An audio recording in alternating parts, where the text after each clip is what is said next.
What is up, guys? This is Simon again with another set of commentated duel replays featuring the Swordsoul deck in action. I'm going to go back to the Tenyi build for this video, and I'm going to be facing off against Flundereeze. So this is a pretty requested matchup from the last couple days, and my opponent for this video is going to be Riolu, also goes by Lucio, and he's a testing partner of mine, IRL friend, solid player, and one of the Flunder pilots that I'm acquainted with.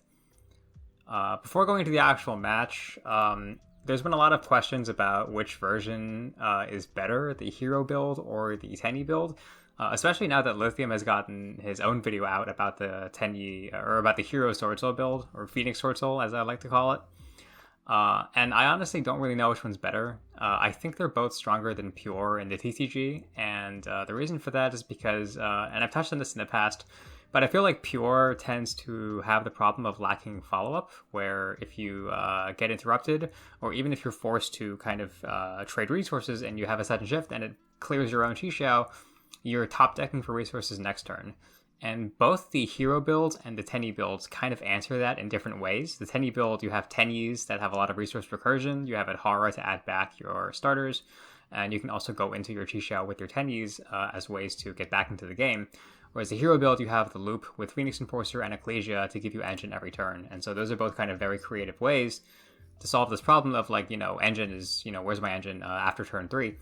And I feel like they're both stronger than Pure, but I don't really know which one has the edge over the other. I feel like the hero build has more space for generics, but I also feel like Phoenix Enforcer is more easily outed because you can just play cards like Ghost Bell or DD Crow, and they will eventually answer the Phoenix Enforcer, and then you're basically playing Pure with a few bricks, and your main threat of Phoenix Enforcer has been answered. So the Tenyi build, on the other hand, you have less space for generics, and your Tenyis are good at breaking boards, but maybe if the deck you're up against, the Tenyis don't do much against them, then you're in trouble.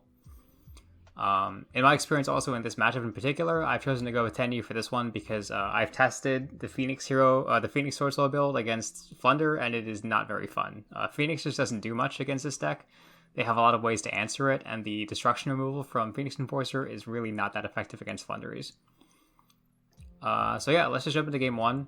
If you're unfamiliar with the Flundereeze archetype, this is the other archetype in Bode that got a lot of hype. They are a tribute summon based winged beast deck, where they have a bunch of level 1 birds that do cool things. So Rabina is the heart and soul of their deck. It's basically Stratos for any of the level 4 or lower winged beast monsters.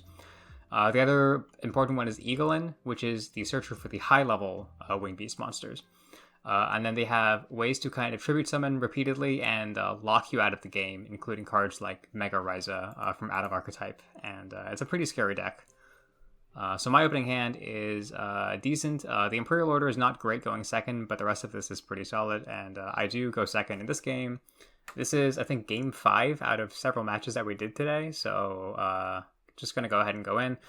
This is one of the more interesting matches. I'm going to be doing, as usual, 2 matches today, so let's go ahead. Riolu is going to start up with Rabina. This is the very basic Flunder play. He's going to go Rabina and then add Eaglin, and then immediately on resolution of Rabina, you can summon again. So he's going to summon the Eaglin. The Eaglin is going to grab Enpen. This is the main boss monster of the deck. It searches Flundereeze spell traps when it's summoned, and then it also prevents special summon monsters in attack position from activating their effects. And it also basically kills anything by battle because it halves the attack and defense of whatever it battles. So it basically means you can't summon your guys in attack, and it's very, very strong against link-based strategies because it shuts off all the link monsters. Fortunately, because I am a synchro-based deck, I can summon all my synchros in defense, and that's a pretty good way to play around stuff. So the banished Flunders also recur themselves to hand when a winged beast monster is summoned to your field, so he's going to be able to kind of add back his Flunders, and he can just do the same thing again next turn, or on my turn, as you'll come to see. So he's going to go ahead, tribute Empen, he's going to add Eaglin back to hand, leaving the Rabina banished on purpose, and then he's going to add Flundereeze and the City of Dreams. So this is basically a trap card that lets them instantly normal summon during my turn, and it means he can repeat this whole loop with Rabina, Eaglin searching a high-level monster on my turn. And that's the main strength of this deck, is that you're basically summoning your small birds every turn, and you're getting a lot of advantage, and it can be very irritating to stop this deck once it gets started. This has a second effect where if you tribute summon at any point and discard it in the graveyard, then it's a Book of Eclipse for my entire field, so it flips all my guys face down. and that's also quite irritating. So he's going to set Dreams and then set Dogmatic of Punishment and then pass turn. This is kind of just a generic trap in the deck. It's a solid card, and since this deck barely uses the extra deck, aside from going into like Zeus, Punishment is a pretty solid choice of a trap card to play. So I'm going to draw a Vessel, so this hand is now pretty excellent. The only liability is this Imperial Order, and I'm going to start with the Tenyis, of course, go into Monk here, and then I'm going to, I believe, activate Dragon Sword to just bait out Disruption. He chooses to Ash this. I believe he thought this was Vessel, because these have pretty similar artworks if you're not paying close attention. So I think he thought this was Vessel, and then he Ashed this. But it overall ends up being a decently, I wouldn't say high impact, but it is a decent Ash regardless. Because here he can Punishment the Monk now when I activate Vessel, and since I won't control a non-effect monster, I won't be able to add a Tenyi from my deck to my hand. So I could have potentially Vishudded before the activating Vessel here, but it would have been kind of a 50-50 in what I hit, and then if I hit City of Dreams, it's still a little rough for me, and I'm not sure which was the better play. I wanted to go for Vessel here first, to just kind of establish as much as possible before using the Vishuddha. Because if the Vishuddha hits the Punishment, then he's just going to flip Punishment, and then the Vessel is, dead, so I think it's better for me to try to wait for it. So he sends Wind Pegasus, and then I dump Ashuna to grave. Now I'm going to desperately try to get my tokens on board. So I start with the Moye. The idea is here that I know his last set is City of Dreams, and so even if he books my Moye face down, I will still have a normal monster, and then I can go into like Vishuddha, Ashuna, and summon an Adhara, eventually add a card back, and then the Xiangjian is going to be alive. So that's why I start with the Moye first. I summon a token. On resolution, he activates City of Dreams, because if he doesn't, I'm going to make a Synchro. And making like a Chisha, for example, would just stop his chain of searches.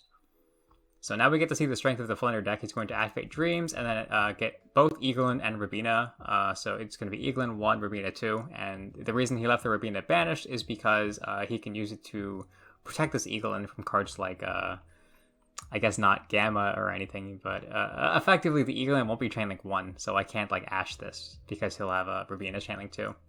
So intentionally leaving that banished to play better on cards like Ash.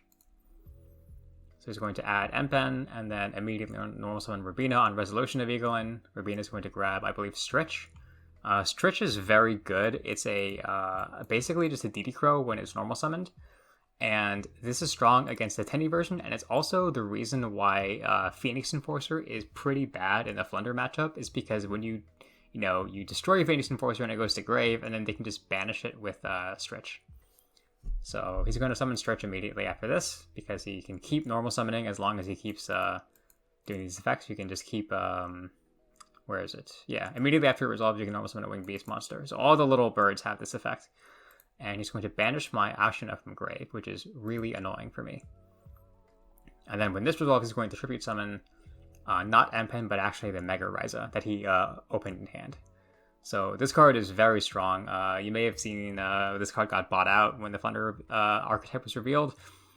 So essentially, this is a double bounce. So it targets a card on the field and the card in either graveyard, and it puts them on top of the deck in any order. And then if you tribute summon a wind monster, which most of the Flunders are wind or water, then you can also bounce an additional card on the field back to the hand. And so this effect that like stacks the top of the deck is really, really strong, because it controls my next top deck. And so it means that even if I like manage to break his board a little bit, he still has his resource loop. And then I have a lot of trouble like doing anything because he's controlled my next top deck. And so I just forfeit here because I can't play through all of that. He's going to remove all my monsters, and then I won't have I'll just have a Xiangjian which can't do anything. So that is going to be the first game here. Moving on to game 2. I go first. I open Dragon Sword, Taya, Vishuddha, Vessel, and Xiangjian. So this is a solid hand. And then Riolo's hand is going to be Gold Star, Called by the Grave, Evenly Matched, Pot of Duality, and Mega Ryza. So this hand is pretty bad, and this is a problem that Flunder has, is that some of your hands don't have enough small birds to get started, and Rabina is really the card that lets you do everything off one card, and if your hand doesn't have Rabina in it, then you're in a lot of trouble. And so he basically has to hope that he draws a way to get to Rabina, or else his hand is not doing anything, even though it does have a lot of very powerful generics like Evenly Matched here. Gold Sark for Rubina, and then Excavating any small bird would also get in the combo, because you can just add back the Rubina from Banished. So I'm going to go ahead and start. I'm going to do the Tenyi combo. I'm going to start with the Dragon Sword to bait out Ash, because I don't need this to resolve. And then I'm going to Vishuddha into Monk, and then Vessel. And here I experiment a bit. So you may have seen from the last Tenyi video versus Dragon Link that I was on the fence about whether I should be going for the Chaofeng play, blind. Because, especially in a lot of matchups where it's not very useful, and it's just like a play that may not be that good compared to your other options. So one thing I experiment with in this match is just using my Tenyis to go for a card like Chi Xiao instead.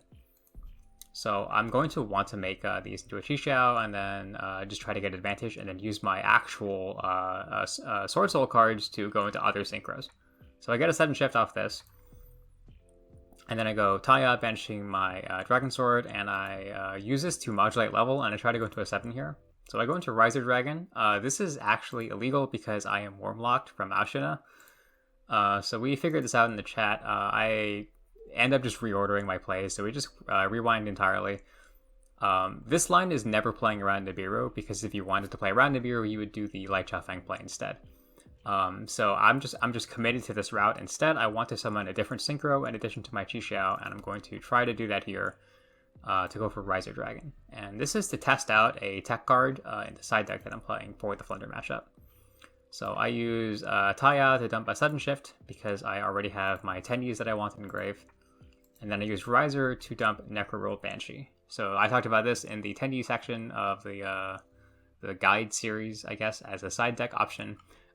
Zombie World is extremely good against the Flundereeze deck, because it stops all of their tribute summons, obviously, so all of their big dudes are turned off, and that's their actual win con. And then it also turns all of their winged beasts into zombies. And the banished Flundereeze monsters only add themselves back when you normal summon a winged beast. So if you normal summon a winged beast under Zombie World, it doesn't count as normal summoning a winged beast, and it stops all of that recursion. So this is a really solid card, and I'm testing it out in this matchup. One thing I really hate about it is that it also turns all of my worms into zombies, and it means that Sudden Shift is dead, and then I can't go into my worm-specific synchros on a later turn, like Chi Xiao or Bashia. But it's still testing, so I'm testing it out. I go Chi Xiao here, I add Sudden Shift, or I already added Sudden Shift, and then I set Sudden Shift and I pass. And yeah, this is pretty solid for me, I think, because this Banshee is going to basically get Zombie Roll, and it's going to put in a ton of work. So he goes Duality. He does not hit a starter, so he hits Duster, Eaglin, and Stretch. And I think he thinks for a while, and it doesn't really matter what he adds here. His best play is to use Called by the Grave and then force out the Banshee early and then go Battle Phase to play Evenly Matched. At which point I probably keep either the Zombie World or the Chi Xiao. I'm not sure which, but it'd be one of those two. I would honestly lean toward the Zombie World, because I have the Long Yuan plus the Moye to make a level 10 next turn and turn my Tenyis back on as well. So he adds back Duster, and then I think he realizes, even though he can like break my setup with all of his Go Second cards, he doesn't have a play. And even if he had added like Eaglin or Stretch, he wouldn't have had a play, because he needs 2 small birds specifically. He would have had to Sark out like Rubina instead. And then I think no matter what, even if he Sarks out Rubina, I either have Chi Xiao or Zombie Roll to stop him from doing his plays. And so I always just have enough here. So I think he ends up forfeiting. He's going to go Sark for Rubina, and then evenly... And then this is a misplay from him. He should have probably used Call by the Grave first, because now he can't actually answer it as the Necroroll Banshee. And then he realizes it, and he just passes turn. So I think played a little improperly from Riolo here, but overall I think I always had the answer to his cards no matter what. So just some trivialities from me. I'm going to use Atara to add back Ashina. He's going to try to Call by the Grave the Ashina. I'm going to shoot at his other set. He's going to book my Chi Xiao, which I can just flip back face up, and then I do have the Moye to just keep going, and he forfeits here. So yeah, that's going to be game 2. I think I like the idea of using the Tenyis to go into different synchros. I think it's a pretty solid option, because you can go for like, now you can go for like Chi Xiao, Dragite, Sudden Shift, instead of a Chaofeng that may or may not be doing anything. And I think you have to just kind of read what you're trying to play around and decide what to go for in those cases. Moving on to game 3, this one is a lot more straightforward. He opens Snowl, Punishment, Impermanence, Book, and Imperm. So this is another classic Flunder hand where you just don't see a starter. And this is, I would say, the main problem this deck has. It's similar to Draco in that sometimes your hands just don't have any starters and you just have to set a bunch of stuff and pray. And then I am a very good player. I open my my Chalice, which is a nice tech, my Rhoda, my Taya, 2 hand traps that I don't have to use. And then I top deck Duster, and then I don't shuffle my hand, and I slam my 6-card Duster, and he forfeits. So very, very skillful game 3. I think this is a prime example of one of the problems with Flunder. And this was a consistency thing that Riolo was noticing and testing, is that I think we played like 3 matches during this, and I think he bricked in about half of the games. Like, he just didn't have a play in about half of the games, which is, like, statistically not supposed to happen. This deck is a little more consistent than that, but he was really noticing some problems here. So I think after this game, I told him to play Extravagance as well as Prosperity. So you're already playing Prosperity and Duality, and then I told him to, you know, add a copy of Extravagance or 2 copies of Extravagance and just see how it goes. And so I think he made some minor changes, and we're going to see those in the next match coming up now. So after adding, I think 2 copies of Extravagance, we are going to go into match number 2. I think he was a little disheartened by this point because it's really frustrating, like, not having your deck do what it's supposed to do and just losing the variance. And you do what you can to make it as good as it can be. So his hand is a lot stronger here. He sees Robina, and any hand that sees Robina is typically pretty solid. So Robina, Ash, 2 pots, and then Snowl. Snowl is the other Flunder like boss monster. It's just a quick effect, Book of Eclipse again. You banish a card from your hand, and it has an effect where if it's on the field, you can activate it, and then you can normal summon 3 times instead of 1. So pretty solid. If you normal summon that much in 1 turn, you typically also end up killing your resource loop instead of like having birds in hand for next turn. But it can be really strong, especially if you're pushing to go for game. So his hand is solid, and then my hand is 2 Tenyis, a Vessel, so 3 Tenyis, and then Xiangjian and Dragon Sword. And this is a pretty typical example of what happens in the Tenyi Swordsoul build, where you have like a hand that is just all engine, which can be really solid if you can break your opponent's board with just engine. But sometimes you really want a generic. So in this hand, for example, this Robina, if he has no other small bird and no like map to extend past Disruption on the Robina, then having a single hand trap for this Robina is really, really impactful. And I would prefer like a Veiler or an Imperm over any of these 5 cards. So that's something that happens with a Tenyi build. So he's going to go ahead and Prosperity for 6. And then he's going to hit Dreams, Double Punishment, Book of Moon, Duality, and Stretch. And I think he grabs the book here? Yeah, he grabs the book. No, he doesn't. Never mind. I lied. Yeah, I think he gets Punishment. Book is a cool option because you can use it not only like defensively, but you can also use it proactively, because if you go Robina and they Veiler or Imperm your Robina, which are going to be very common hand traps post-Bode, and very solid hand traps against this deck, you can chain your own Book of Moon and flip your bird face down, and it'll resolve with the search. The downside is that the bird doesn't get banished when you trip it off, but it's a small price to pay for guaranteeing access to your engine through Veiler or Imperm. So he's going to go ahead and go Robina, and so again, if I'd had the hand trap here, and since he didn't add the book, I would have had a much better shot at stopping him from getting his engine rolling. So he grabs Eaglin, then he goes to Eaglin, getting Empen, and then he tributes both for Empen, and he gets just one of his birds back. I think just Eaglin, yeah. So he leaves Robina banished, just like in the first game, to play better around Disruption on the Eaglin on my turn. And then he's going to add City of Dreams here off the Empen. He chooses to actually add the back to Robina. Yeah, okay. I guess it doesn't matter too much. It's like whichever one you want to resolve more during your opponent's turn. So I guess he wants smaller bird access during my turn more than he wants the Eaglin access. So makes sense. And then he sets Dream, sets Punishment, and passes turn. So this is kind of a floodgate here. The Punishment is 2 pops. City of Dreams is going to be a very solid round of resources, and then the Ash is also just the cherry on top. So I start with Adhara, going into Monk, and then activate Vessel. He ashes this, which makes total sense because, you know, this gets access to Vishuddha, and then the Vishuddha starts forcing out back row. which is very scary. So I have a couple options. I start with the Xiangjian pitching the Ashuna. If you'll recall, this is the play that goes for Yazi and can be very impactful. So I've been trying this to go for like board breaking strategies. And on resolution, he's going to use City of Dreams here. So this telegraphs that he wants to flip my Xiangjian face down. So he summons Rubina, gets back Eaglin, and then with Rubina he adds Stritch. And again, the Stritch is coming in to be super high impact here. Summons the Stritch and then banishes the Ashuna. I can't add this back with the Adhara, which is pretty neat, so definitely mitigating the effect of the Stritch a bit. Then he summons Snowl, so this is going to be basically Book of Eclipse in my turn.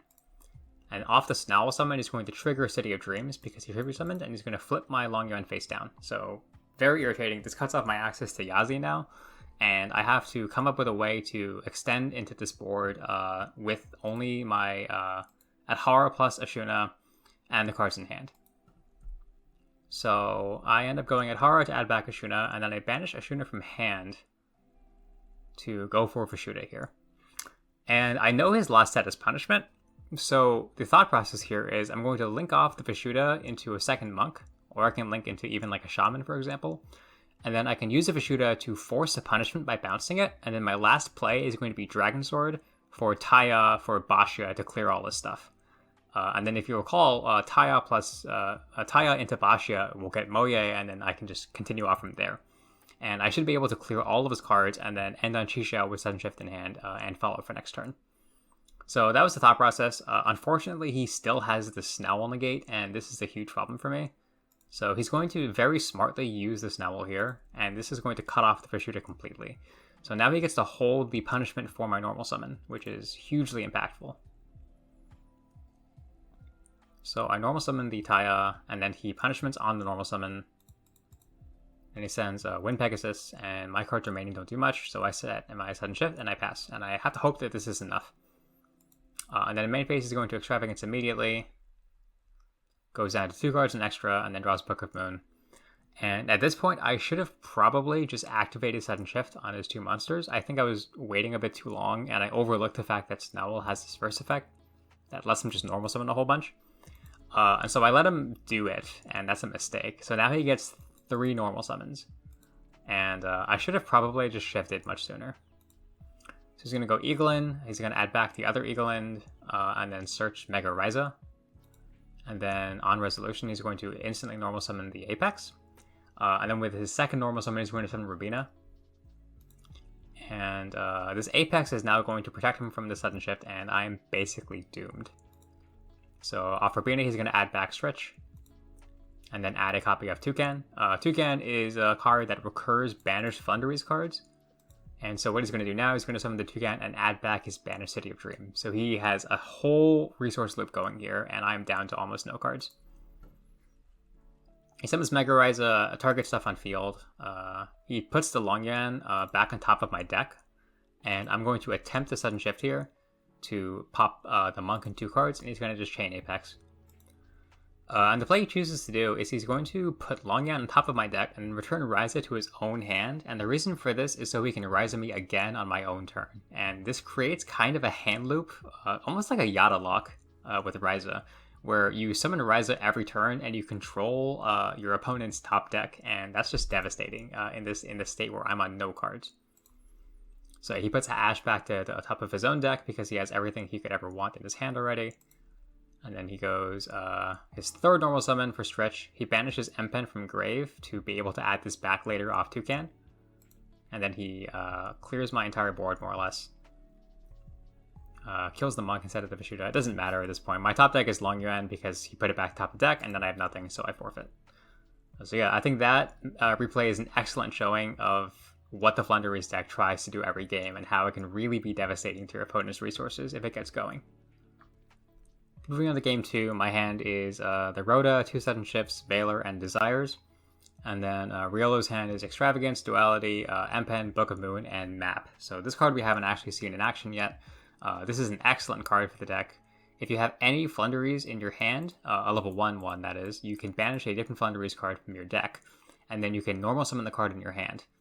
And then on the opponent's turn, if they normal summon a monster, you can do the same thing that the trap lets you do, where you normal summon a monster immediately after they do, and then you get your whole Rubina M-Pen into like Apex Avian or Mega Ryza thing set up.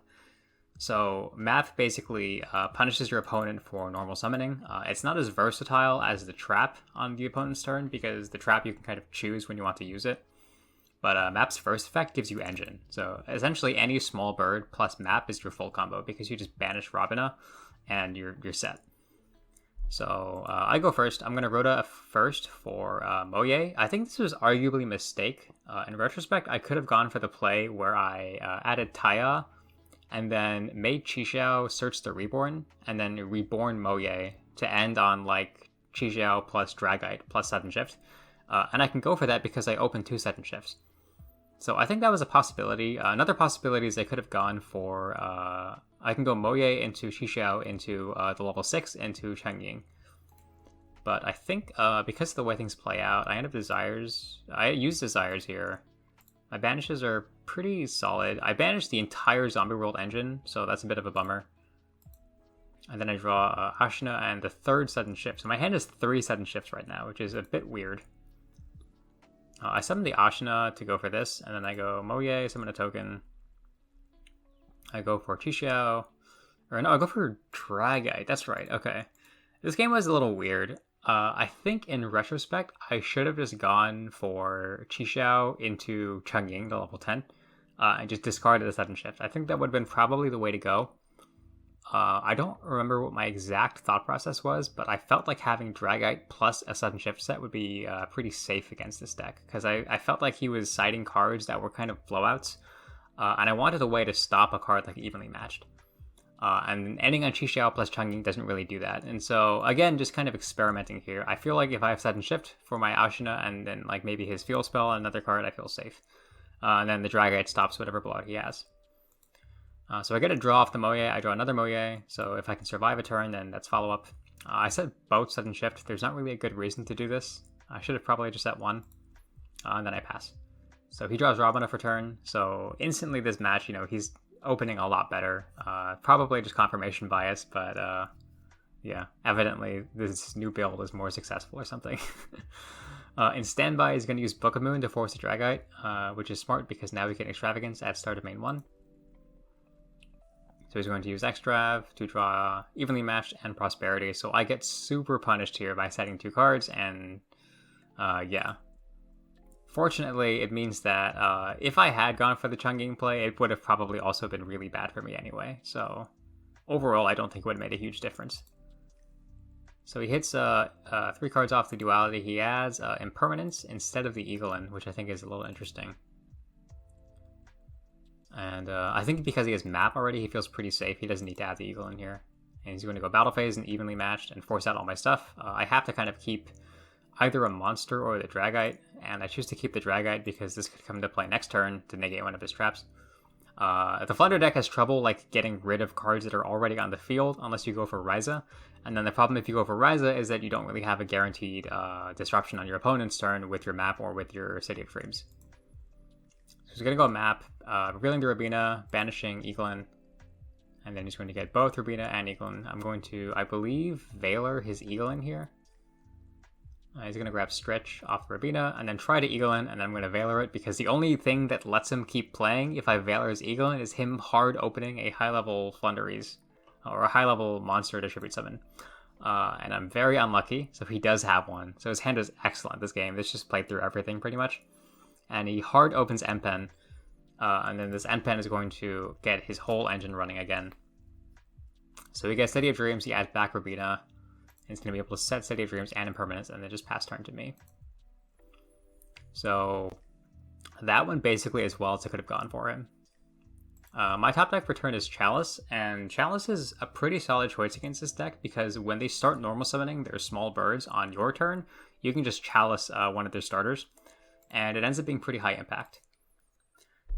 So the first thing I should have done was shift Dragite to defense. I think I was trying to get too cute and use the Chalice on the M-Pen or something at some point, but it's just much better to put the Dragite in defense so it can activate its effect, because the M-Pen is currently stopping it from activating anything. The reason I want to do that is because I'm going to normal summon Moge, and he's going to trigger his map off of this. And since Dragite can negate spell effects, I want the Dragite to be able to chain to this map. So we go back a bit, I put the Dragite in defense, and then I do the same play again, and I go Moge effect, he chains map, and then I chain Dragite. And then he's going to chain Impermanence to my Dragite, so this map is going to resolve, which is irritating for me. Or no, he chains Impermanence to a Moye actually, so this is a pretty heads-up play from him. He's going to stop my my play here. And I have to kind of just set sudden shift and just pray again. I have no Tenyi access this game, and so this is kind of the problem I was talking about, where now I have, like, I need to top deck more engine for next turn, whereas his whole engine is already going.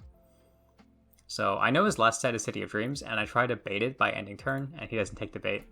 And then here I should have just tried to end turn again and just kept the Chalice, and when he uses Dreams, I can just Chalice him on that, and then if he doesn't use Dreams, I can use Dragite to gate it next turn. But I set the Chalice instead, and then he uses Dreams anyway. And I know I'm just going to get Rise It here, and so the game is pretty much over. I think if I had waited, the game is over too, because he just doesn't... he just normal summons a whole bunch. And so he goes like Rabina, Eagle, and Stritch, and gets all three of those. And then even if I pop 2 cards, he has enough Tribute Fodder to stick a Ryza on the board. And then the game is just like, he puts like Valor on top of my deck and I lose. So I think this is probably lost no matter how I played it. And yeah, I think definitely this second set of games is a much better showcase of the strength of the Flunder deck. Of course, coupled with generics like Evenly Matched and Dogmatic Punishment, but I think, you know, the game plan of the Flunder deck is realized in these matches. And also, like, a flaw of the Tenyi build is that, you know, I didn't have the hand traps for these cards, or when I did have the hand traps, I didn't have enough because he had enough to, he had enough cards to, like, play through whatever disruption I did have.